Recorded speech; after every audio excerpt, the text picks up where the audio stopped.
Lukas pasal 21 ayat 27 sampai 33. Pada waktu itu orang akan melihat Anak Manusia datang dalam awan dengan segala kekuasaan dan kemuliaannya.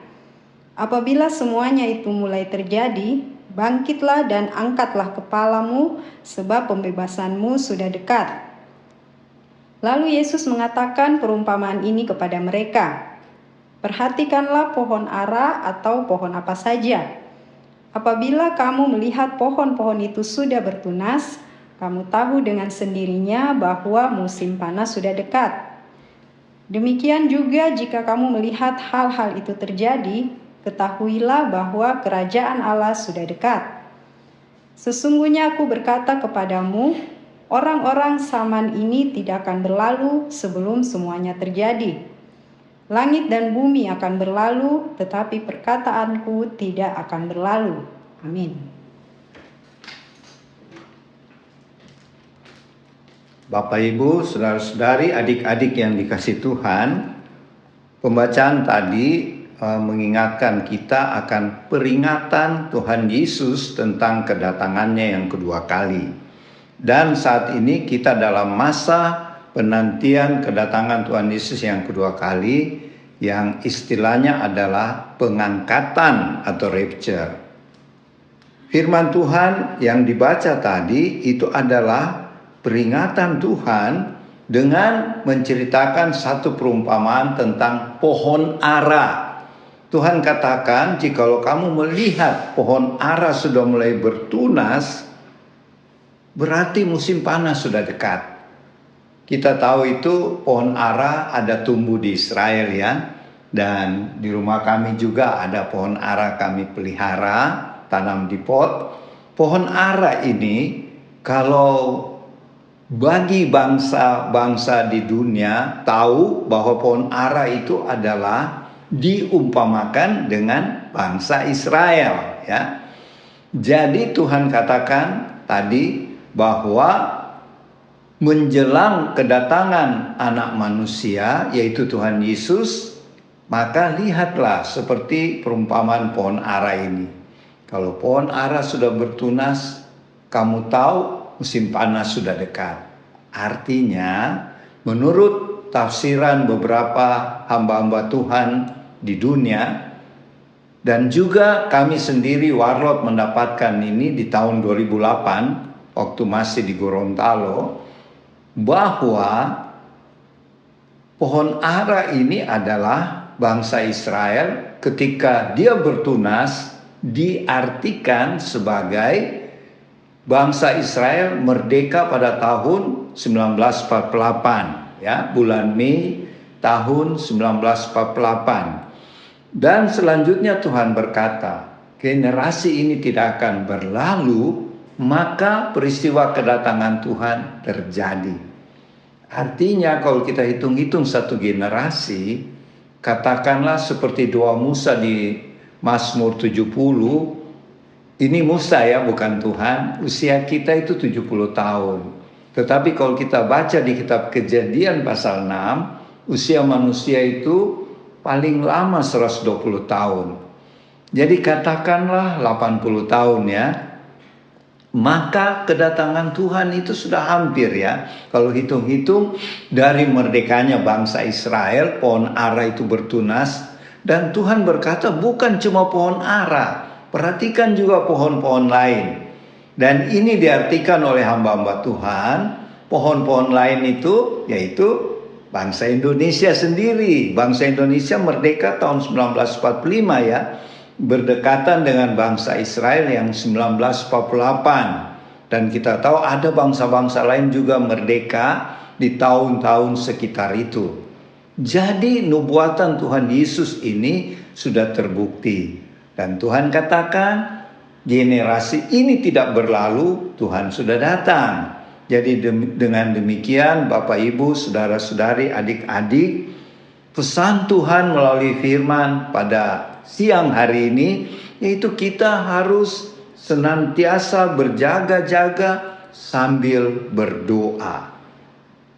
Karena ketika Tuhan Yesus datang yang waktunya kita tidak tahu kapan, Kita didapati Tuhan sungguh-sungguh beriman karena kita melaksanakan perintahnya, yaitu yang terdapat di ayat 36 ya, di Lukas 21 ayat 36 saya bacakan, berjaga-jagalah senantiasa. Jadi ingat ya, berjaga-jagalah senantiasa sambil berdoa supaya kamu beroleh kekuatan untuk luput dari semua yang akan terjadi itu, dan supaya kamu tahan berdiri di hadapan Anak Manusia. Maksud firman Tuhan begini ya, kita tahu kedatangan Tuhan Yesus sudah tidak lama lagi. Untuk itu kita praktekkanlah firman Tuhan ini, perintah Tuhan ini. Kita berjaga-jaga selalu, berjaga-jaga setiap hari dan sambil berdoa, sehingga kita akan tetap siap-siap untuk kedatangannya yang kedua kali. Sebab ketika Tuhan Yesus datang, kita sudah siap berdiri di hadapan Tuhan dan kita akan mengalami pengangkatan. Ya, itulah pesan Tuhan pada hari ini. Dan ketika kita diangkat, sudah pasti kita ke sorga, ya. Karena Tuhan sudah janjikan, siapa yang berseru-seru kepada nama Tuhan, yaitu dengan kata lain, barang siapa yang sungguh-sungguh percaya kepada Tuhan Yesus sebagai Tuhan dan Juru Selamatnya, itu pasti selamat, itu pasti masuk ke sorga, ya. Dan di minggu-minggu yang lalu kita sudah bahas tentang sorga ini. Ada Firdaus, ada sorga tingkat pertama, sorga tingkat kedua, sorga tingkat ketiga, dan Yerusalem baru. Saya tidak ulangi lagi, nanti Bapak Ibu bisa lihat kembali di YouTube khotbah kami tentang surga dan neraka ini, yang kami mulai khotbahkan mulai hari Minggu tanggal 6 Agustus tahun 2023 yang lalu, tiap minggu sampai hari ini. Jadi Bapak Ibu, marilah kita sungguh-sungguh seperti pesan Tuhan Yesus. Kalau kita baca tadi pada ayat ke-8, pada ayat sebelumnya, Tuhan Yesus berpesan, janganlah kita sampai tersesat. Karena di akhir zaman ini banyak ajaran-ajaran yang menyesatkan, ya. Bahkan ada ajaran dari agama Kristen sendiri tidak mengakui lagi Tuhan sebagai Tuhan dan Juru Selamat, ya. Bahkan ada ajaran yang menolak Tritunggal. Nah, inilah yang dikatakan kita jangan sampai tersesat, jangan sampai terpengaruh oleh ajaran-ajaran di akhir zaman yang bisa menyesatkan kita. Dan yang kedua, Tuhan Yesus katakan di ayat ke-8 ya. Ayat ke-8 tadi, jangan kita tersesat. Dan di ayat ke-9 di Lukas 21 dikatakan Tuhan pesan jangan kita terkejut. Jadi kalau kita melihat perang terjadi di mana-mana seperti saat ini, kalau kita lihat ke Timur Tengah sedang terjadi perang antara bangsa Israel, bangsa pilihan Tuhan, dengan teroris Hamas. Ini termasuk dari nubuat Tuhan Yesus ya. Jadi ini penggenapan dari nubuat Tuhan Yesus menjelang kedatangannya. Jadi kita tidak usah terkejut atau panik ketika melihat sekarang terjadi perang antara bangsa Israel dengan teroris Hamas yang menyerang bangsa Israel pada hari Sabtu tanggal 7 Oktober 2023. Sehingga ada sekitar 200 orang bangsa Israel yang ditangkap, yang menjadi tawanan, dan ada beberapa yang meninggal karena diserang, ya. Jadi bangsa Israel tentu tidak menerima begitu saja. Bayangkan kalau bangsa kita yang diserang oleh bangsa lain. Tentu kita tidak terima ya. Jadi dengan demikian bangsa Israel tujuannya tentu pertama membalas serangan teroris Hamas itu, kedua untuk membebaskan orang-orang Israel yang ditawan pada waktu penyerbuan Hamas 7 Oktober 2023 itu. Jadi Tuhan pesan di ayat 9 di Lukas 21, jangan kita terkejut. Sebab kalau kita terkejut bisa kena serangan jantung ya.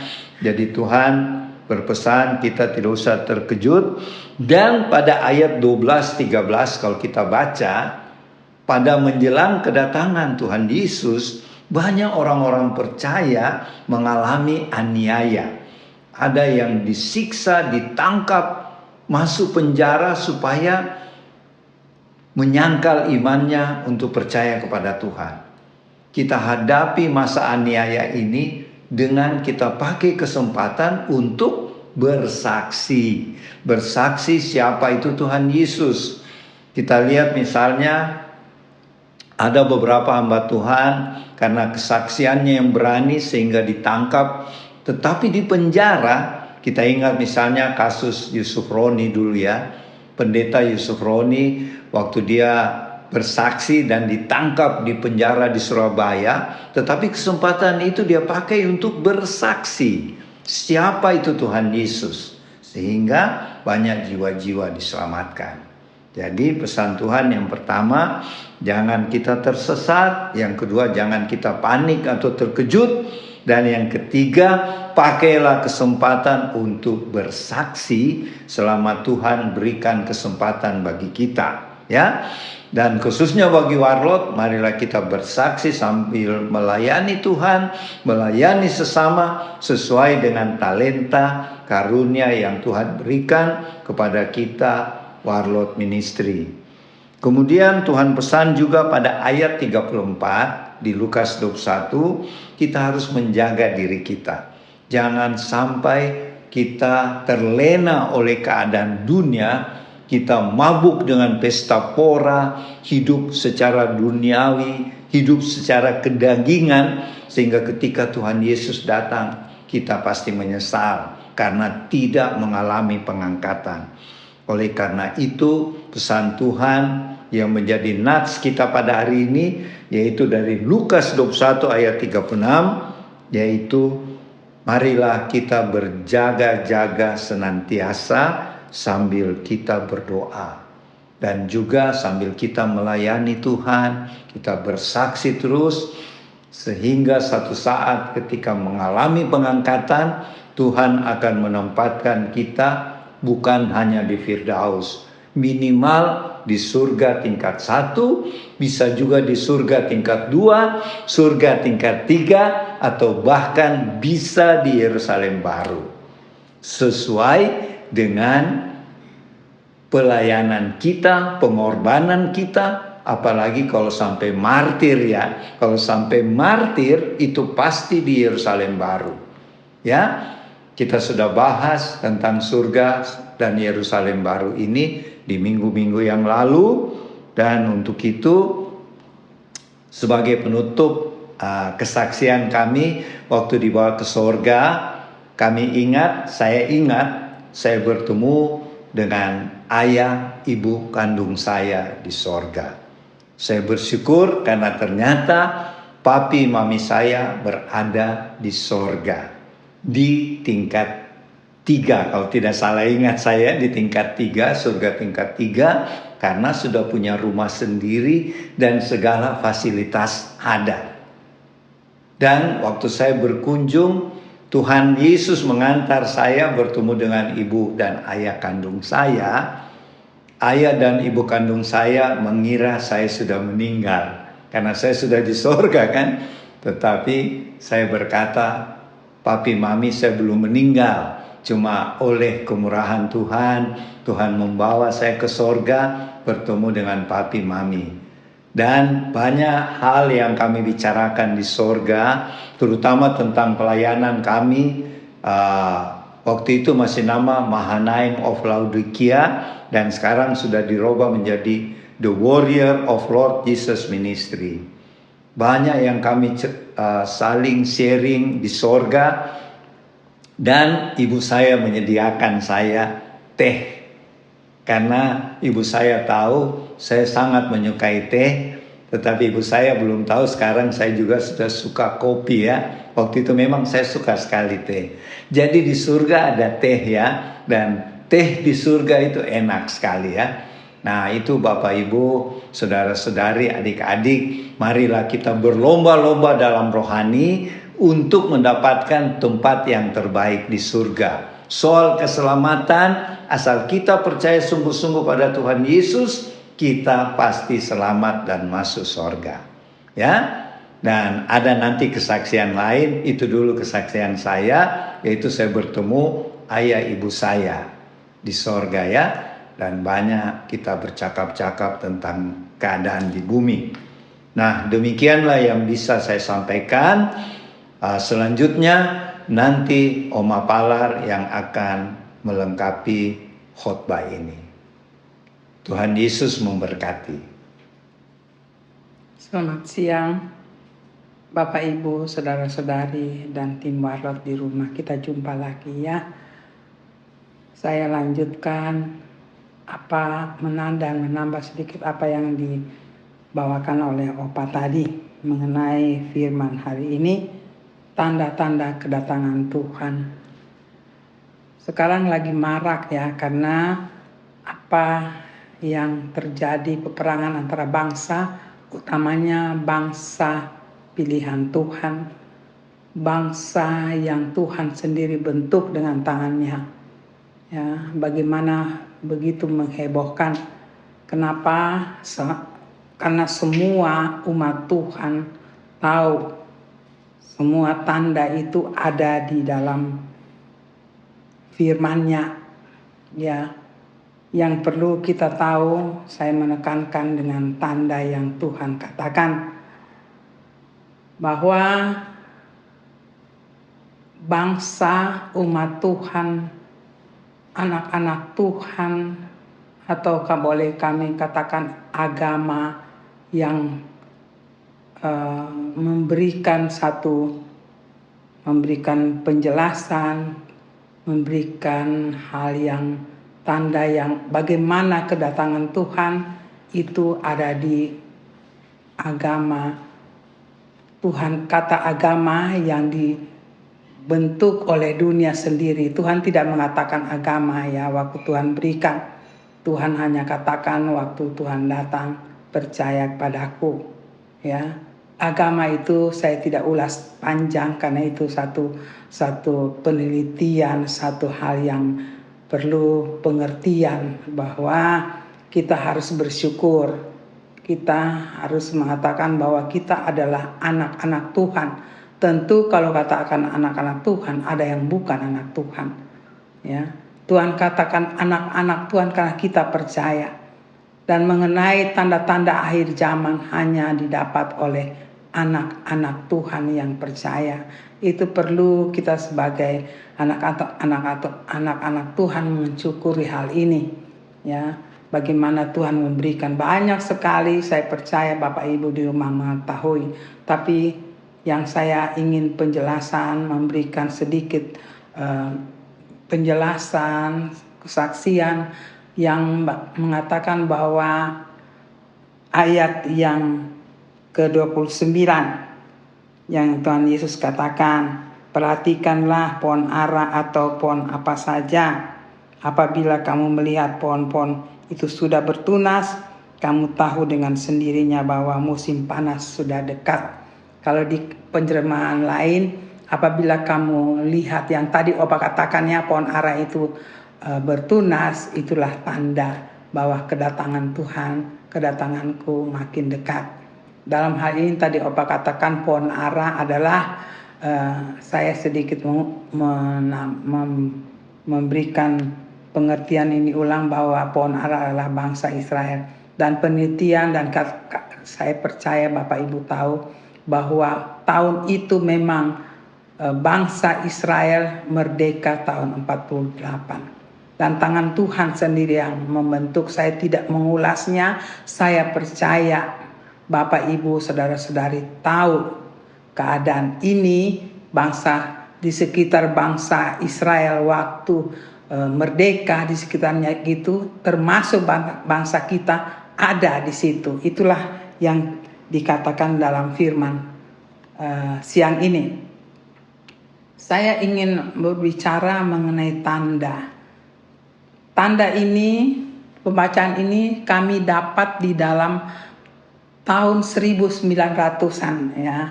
Di situ awal kami satu perasaan yang membuat dasar bahwa sampai terbentuknya ministry kami, saya berkesimpulan kesimpulan bahwa disitulah awal kami menggebu-gebu ya mencari Tuhan, karena di situ ada tanda.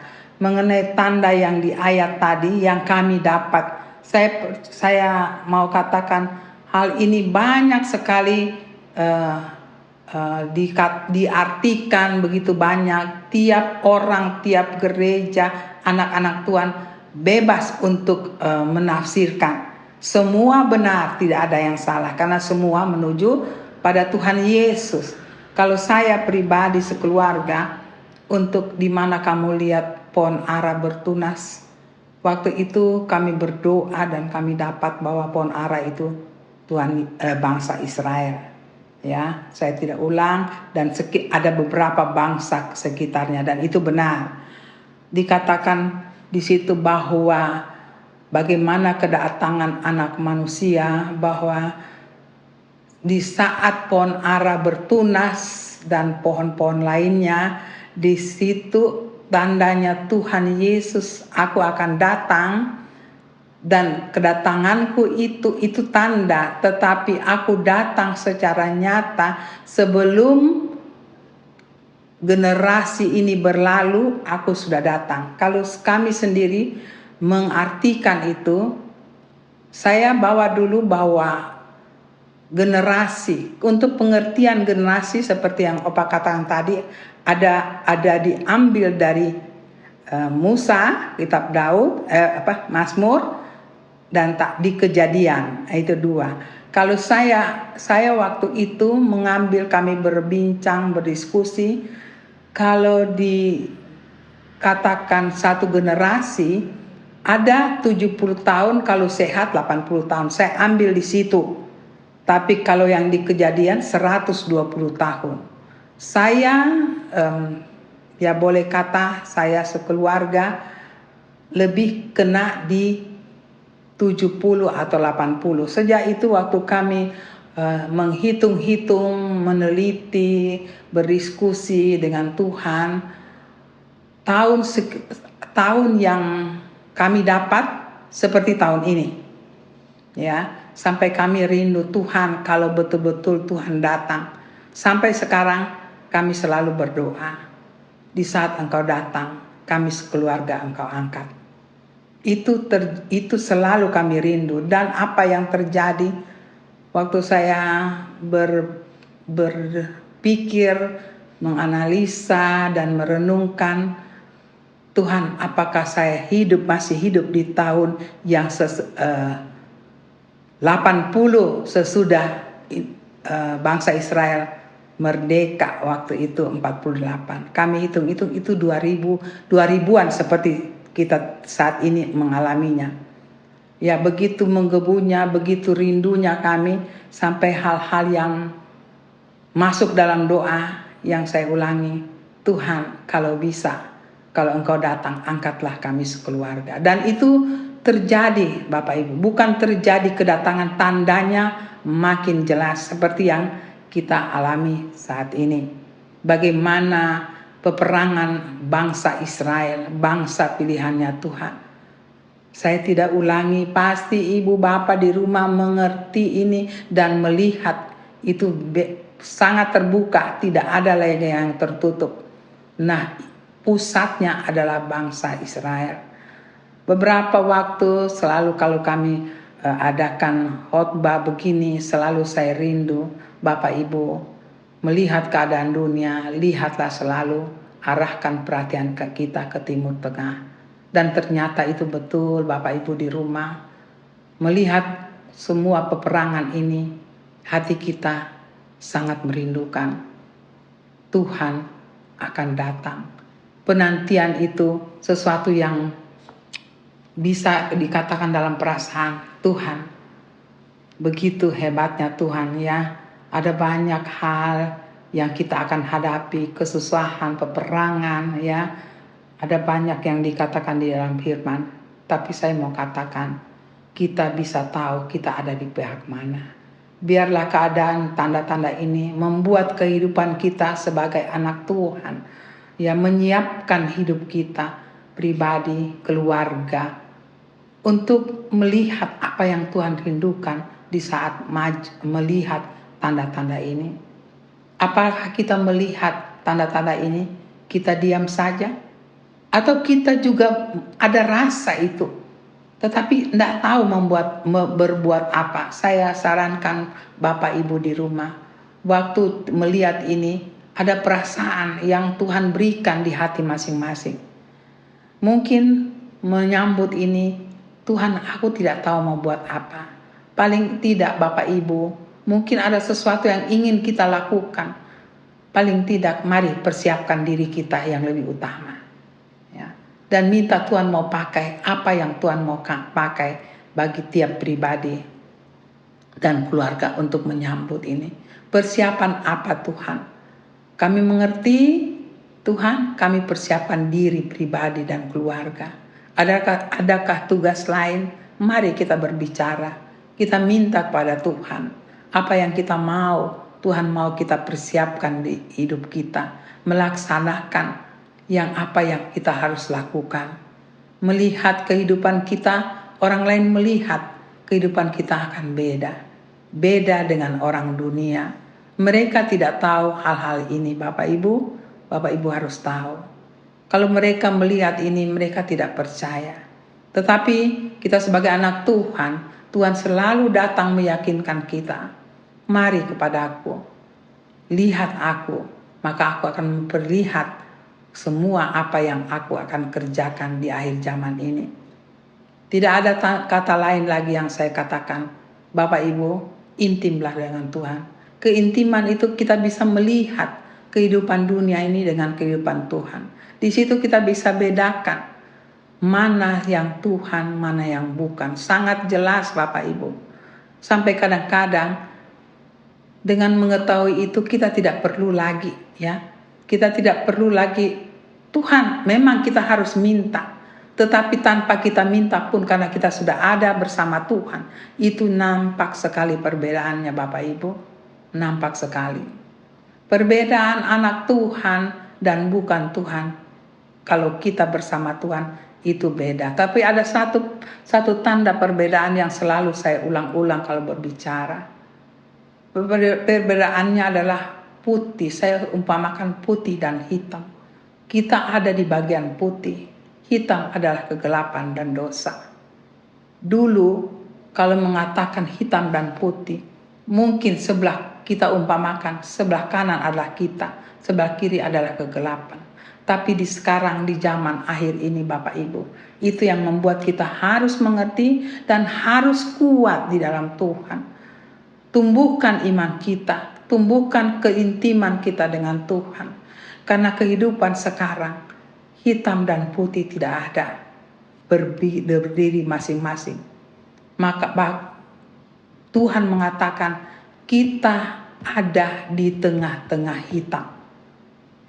Kita adalah putih di tengah-tengah hitam.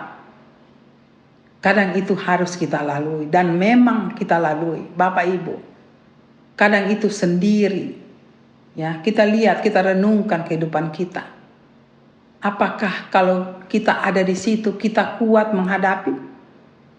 Karena ada perkataan Tuhan di firman, satu orang benar menjadi berkat bagi orang sekelilingnya. Di dalam lingkupan kita bersekutu dengan Tuhan, di dalam komunitas kita, atau di mana di dalam keluarga, bahkan di dalam keluarga itu ada. Bagaimana kita sebagai anak-anak Tuhan adalah digambarkan putih. Kekudusan hidup bisa yang kita punya bisa mempengaruhi yang gelap, ya. Itu yang menjadi tantangan Bapak Ibu. Jadi tantangan besar sekali di akhir zaman ini. Saya coba merenungkan apa yang terjadi saat ini. Saya coba merenungkan, memikirkan apa yang terjadi. Saya arahkan ke Israel Timur Tengah. kalau saya merenungkan bahwa Tuhan izinkan ini terjadi. Dan kita harus punya pengertian bahwa Tuhan yang mengendalikan. Kadang-kadang kita berpikir kalau kebaikan Tuhan mengendalikan. Tapi saya berpendapat kejahatan pun Tuhan bisa kendalikan. Ya.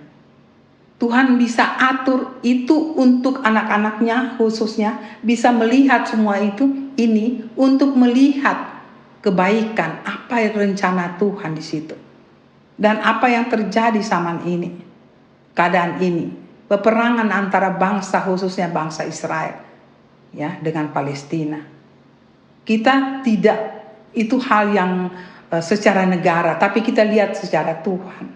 Ya, bagaimana Tuhan menampakkan begitu kuasanya besar bagi bangsa yang Dia pilih sendiri. Ya, saya tidak ulangi, Bapak Ibu tentu membaca, melihat, menonton ya apa yang terjadi. Tapi itulah Tuhan, saya melihat, beranalisa, merenungkan, ini Tuhan adakan yang saya dapat ya. Bahwa ini Tuhan mau memperlihatkan pada dunia kuasanya yang sangat besar. Kalau Tuhan saya katakan, kalau Tuhan berotoritas, tidak ada yang bisa lawan. Ya, tidak ada yang bisa lawan. Tuhan mau memperlihatkan pada dunia, percaya, dan itu melalui bangsa Israel. Karena Tuhan katakan, aku ada di bangsa itu. Karena melalui bangsa itu, bangsa lain akan mengenal aku. Jadi hal ini terjadi. Kejahatan apapun yang di luar Tuhan bisa Tuhan arahkan. Dan saya merenungkan yang terjadi saat ini. Tuhan yang punya otoritas dan Tuhan yang menjadwalkan, mengagendakan keadaan ini. Untuk menyatakan pada dunia, kamu memilih yang mana. Itu sangat jelas Bapak Ibu di rumah. Sangat jelas. Apakah kita melihat karena ketakutan peperangannya? Karena waktu kita melihat ini, kita harus tahu firman. Itu tanda. Tanda itu bukan tanda saja, tapi mari kita persiapkan. Karena apa yang terjadi, saya ulang lagi, itu Tuhan memperlihatkan pada seluruh dunia. Kamu pilih yang mana? Itu sangat jelas Bapak Ibu. Di mana Tuhan, di mana bukan Tuhan. Dan itu sangat jelas. Ya, kalau ada anak-anak Tuhan yang mau mengatakan, karena ini pilihan Bapak Ibu di rumah, ini pilihan. Tapi bagi kita anak-anak Tuhan, jangan melihat kesusahan, jangan melihat penderitaan, tapi Tuhan katakan, semua itu aku bisa melihat kamu, aku bisa menjaga kamu, dan kamu hidup dalam kemenangan karena ada darahku di situ. Pakai darah itu. Karena darah itu adalah senjata kita, perisai kita. Itu yang paling saya mau katakan bahasa hari-hari, itu tokcer sekali. Karena kami melayani dunia supernatural Bapak Ibu. Itu sangat berkuasa. Sangat tidak bisa ada yang lawan, saya mau katakan. Bahwa darah Tuhan Yesus itu luar biasa. Kita hidup berkemenangan. Kita pakai darah itu. Kita sebut darah itu. Setan apapun takut. Kami bergerak di dunia itu. Waktu kami bilang darah Tuhan Yesus, bentuk apapun setan yang berbentuk apa yang paling ditakuti, itu akan lari Bapak Ibu. Itu nyata. Jadi dalam keadaan ini pakailah darah Tuhan Yesus. Karena di situ adalah kemenangan. Di situ adalah kemenangan Bapak Ibu. Sekarang bagaimana kita menempatkan diri kita di tengah-tengah keadaan dunia yang makin kacau, bahkan makin jelas penderitaan yang akan terjadi. Ya, kita lihat negara kita. Saya tidak berbicara di sini. Kita bisa sendiri untuk menilainya. Bagaimana saya mengatakan, bagaimana fungsi kita sebagai anak Tuhan di tengah-tengah dunia yang demikian, di tengah-tengah bangsa kita sendiri penuh tantangan. Jangan kita melihat ini, kita mengurung diri. Paling tidak Tuhan pakai aku. Pakai aku di tengah-tengah keadaan ini. Di mana kekuatan yang Kau berikan pada aku pribadi, keluarga, dan ada tugas yang Tuhan berikan masing-masing. Pakai aku. Kalau saya merenungkan kemungkinan, kalau melihat keadaan penderitaan di bangsa kita itu besar sekali. Saya tidak mengulangi itu urusan negara, tapi Bapak Ibu pasti tahu. Tapi bagaimana fungsi kita di tengah-tengah bangsa kita sendiri? Apakah kita menerima keadaan ini? Paling tidak saya mengajak Bapak Ibu, terutama generasi muda, radikal dengan Tuhan. Berdoa, katakan Tuhan pakai aku. Walaupun kecil mungkin, tidak mungkin. Ya mungkin kita merasa kecil, Tuhan tidak ada orang lain yang bertugas yang besar. Tapi di sekeliling hidup kita, jadikanlah Tuhan sumber kita, hidup kita, kehidupan kita. Dan orang tanpa kita berbicara, orang sudah melihat kita beda. Sangat beda. Dan Tuhan buat itu di zaman akhir. Tanda kedatangannya itu. Bukan saja di tanda di udara, bukan itu saja. Ya di sekeliling kehidupan kita, Bapak Ibu. Banyak hal yang saya rindu sekali untuk berbicara, tapi mungkin panjang. Ya, tapi saya hanya mengajak, mari Bapak Ibu, itu sangat jelas. Jadikan diri kita sumber dari Tuhan punya apa tugas kita. Tuhan berikan. Biar itu menjadi kekuatan, menjadi pengaruh di sekeliling hidup kita. Tuhan sudah mau datang, Bapak dan Ibu. Tidak lama lagi. Ya, kita melihat begitu banyak penafsiran. Tinggal kita bukan hanya menafsir, tapi hidup kita jaga. Yang pertama saya ulang-ulang, keintiman dengan Tuhan. Keintiman dengan Tuhan bisa kita membedakan mana putih dan hitam. Tanpa Tuhan berbicara juga, karena Tuhan sudah ada di dalam kita. Kita menjadi putih seperti salju. Kudus hidup kita. Kekudusan itu membuat suatu pancaran dari Tuhan. Mari Bapak Ibu, saya tidak banyak berbicara di sini. Kalau berbicara yang ini mungkin panjang, tapi saya simpulkan, jaga hidup kita, jaga kekudusan hidup kita, baik pribadi maupun keluarga, bahkan di mana komunitas kita berada. Jangan jauhkan diri dari Tuhan. Hiduplah dalam komunitas dengan Tuhan, bergereja, perkumpulan ya. Satu hal yang luar biasa yang saya rindu bagi anak-anak Tuhan, jangan sendiri. Selalu hidup bergaul dengan sesama kita. Hidup dengan anak-anak Tuhan, bersekutu, berdoa. Itu yang juga Tuhan inginkan, sangat inginkan, agar kita tidak mudah jatuh. Ya, itu saja kiranya ini dapat dimengerti oleh Bapak dan Ibu di rumah untuk siang hari ini. Kiranya Tuhan melalui kuasa Roh Kudus lebih lagi memberikan pengertian ya apa yang akan terjadi di akhir-akhir ini menyambut kedatangan Tuhan. Ya, kiranya bagian kita yang kita katakan minggu lalu adalah surga. Surga sudah menanti kita. Tuhan sangat rindu anak-anaknya berpikir, bergaul, menyatakan dirinya di tengah-tengah dunia ini adalah kehidupan bersama Tuhan yang nantinya kita dapat hadiah, yaitu surga. Tuhan memberkati, kiranya kita akan berjumpa lagi di minggu depan. Terima kasih, Maranatha Tuhan, sampai kita berjumpa lagi.